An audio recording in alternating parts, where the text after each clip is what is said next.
Meron pong Antiqueño Trail Runner ang kampiyon sa Southeast Asia Trail Running Cup sa Indonesia.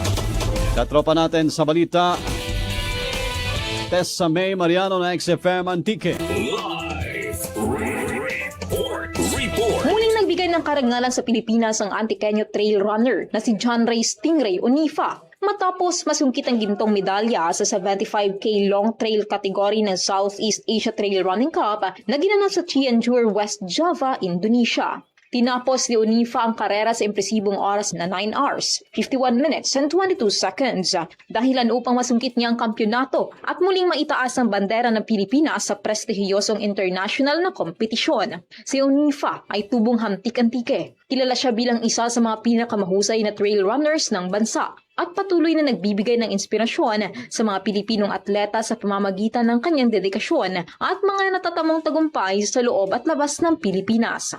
Matatandaang noong 2022, naging kauna-unahang Pilipino si Onifa na lumahok sa World Mountain and Trail Running Championships na naging daan upang lalo pang makilala ang Pilipinas sa larangan ng trail and mountain running.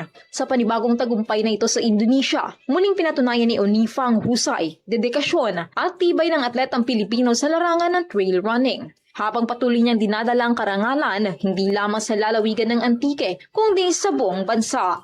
Mula dito sa 92.3 XFM Antique para sa nagkakaisang Pilipino sa Pilipinas, ako si Katropang Tessa Mariano, XFM News. Cellphone Plus Gold, mapalit sa mga butika sa inyong lugar.